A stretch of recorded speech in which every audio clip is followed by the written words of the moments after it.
Shalom. A great amount of any student's, teacher, educator, or mentor's time is spent on hampering distraction and encouraging learning. Whether a teacher is ensuring that all cell phones are away, students aren't facing a window, or sitting near their friends, teachers find themselves spending less time educating and more time taking steps to ensure their students can learn without distraction.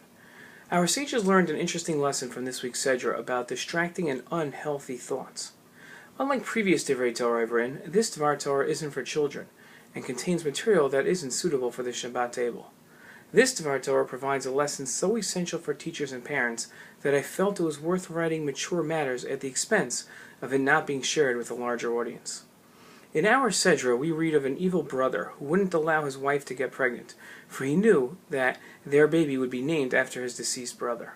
He wanted his children named after him, and the glory that came with a son named after his father. We find the following verses written about his actions. What he did was evil in the eyes of the Lord, and he put him to death like his brother. Our sages learn a lesson that you and I wouldn't have picked up from this verse. The Talmud contains a recording of Rav Ami's statement regarding this verse. Rav Ami said, "Anyone who brings himself to sinful sexual thoughts will not be admitted into the courtyard of God." As is written in our Sedra, it was evil in the eyes of the Lord. And in Tehillim we find that King David wrote, "For you are not a God who desires wickedness, no evil sojourns with you."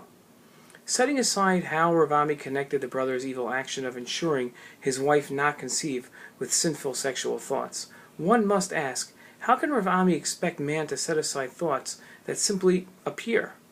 In his writings on the laws of forbidden sexual relations, Maimonides offers a suggestion.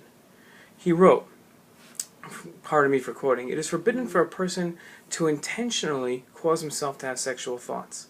If a sexual thought comes to his mind, he should divert his heart from these sinful thoughts to the words of Torah." Maimonides doesn't suggest we force ourselves to stop thinking something. He suggests we shift our thoughts to something more productive, Torah.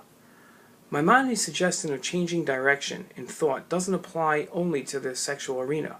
It extends to distracted students as well. Teachers who find themselves with distracted students might feel that a break is needed, and sometimes a break is warranted. But there are two types of a distracted student. One who is distracted because of the sheer amount of work they've done, and one who is unwarrantedly distracted due to a simple lack of focus.